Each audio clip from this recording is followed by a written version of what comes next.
राजनेता वो कमरे में बैठकर ये ताना बुना बुनते रहते कि किस तरीके से इन खिलाड़ियों को हम अपने कमरे तक लेकर जाएं। ये हमारे देश की हकीकत है, हमारे संघों की। आज विनेश फोगाट जो अपनी आप बीती बता रही है वो बिल्कुल सही है, और मैं एक खिलाड़ी होने के नाते मैं भी अपनी आप बीती आप लोगों को बताऊंगी। जो भी खिलाड़ी मेडल की उसमें कतार में होते हैं उन्हीं के ऊपर इस तरीके के ये लोग हरकतें करते हैं। मैं South Asiad gold medalist weight lifting में, मेरे सामने भी ऐसी परिस्थितियां पैदा की गई थी, लेकिन हम लड़कियां अपने आत्मसम्मान को, अपने स्वाभिमान को बचाने की सबसे पहले कोशिश करते हैं। हर बार जितने भी फेडरेशन के जो राजनीतिक दल के लोग बैठे हुए जिनका खेलों से कोई वास्ता नहीं है, उनके हाथों में खेल संघों की कमान दी गई है और वो दिन रात लड़कियों का शोषण करते हैं।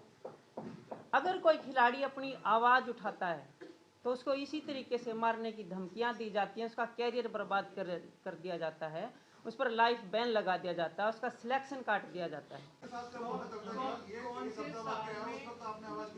कौन से साल में हुआ था और कौन थे वो लोग? क्या वो भी फेडरेशन के थे वेट लिफ्टिंग वाले? देखिए, बिल्कुल फेडरेशन के थे। ये 2008 की बात है और मैंने वेट लिफ्टिंग में एशियाड, वर्ल्ड और ओलंपिक का क्वालिफाई करने भी मैं गई थी, लेकिन 2008 में मैं गवर्नमेंट जॉब में थी एसएसबी में। वहाँ पर मुझे इस तरीके से बांधा गया था, मैं परमिशन के लिए प्रयास कर रही थी कि किसी तरीके से मुझे परमिशन करने का मौका मिले। हमारे वेट लिफ्टिंग फेडरेशन के president IPS, retired IPS Harbhajan Singh,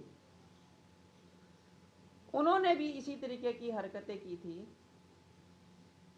लेकिन मैं उनके चंगुल में ना फंसकर मैंने अपने 16 साल का 17 साल का कैरियर एक साइड में रख के मैंने अपना ट्रैक चेंज किया, क्योंकि मैं एक ऐसे परिवार से निकली हुई लड़की हूँ, किसान परिवार से, और मैं इतनी सक्षम नहीं थी।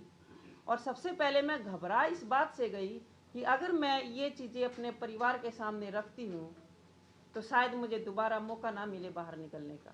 भारतीय जनता पार्टी के राज में सबसे पहले सड़क पे किसान, उसके बाद अग्निपथ पर जवान और अब जंतर मंतर पर पहलवान।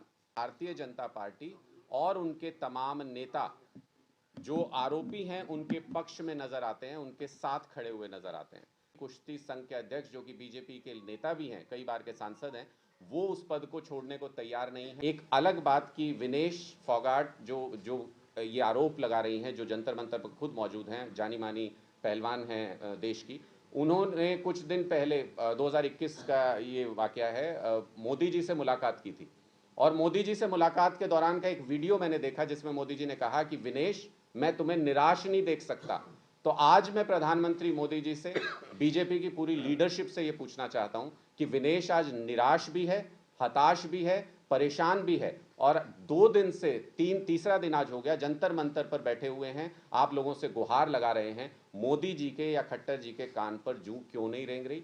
बीजेपी के नेता किसी तरीके से इस बात का जवाब क्यों नहीं दे रहे हैं, बोलने को तैयार क्यों नहीं है? और क्यों ऐसा नहीं होता कि महिला के आरोप लगाने पर इनके नेता एक बार तो सही, बार बार ऐसा कैसे हो सकता है कि हरियाणा में भी वही हो, कुश्ती संघ में भी वही हो? कहीं तो आप इस्तीफा दे करके एक नज़ीर कायम करें कि हाँ, हम एक फेयर इन्वेस्टिगेशन के लिए तैयार हैं और इन खिलाड़ियों को भी मौका मिलना चाहिए कि जो ये इतना खुल करके सामने आई हैं, कम से कम इनकी बात को फेयर इन्वेस्टिगेशन, फेयर ट्रायल मिल सके। जिन लोगों का खेलों से, खेलों के मैदान से कोई वास्ता नहीं, जिन्होंने मेडल का जुनून कभी नहीं पाला, जिन्होंने उस जुनून के पीछे का संघर्ष नहीं देखा, वो लोग आज प्लेयरों की छाती पर बैठे हुए हैं।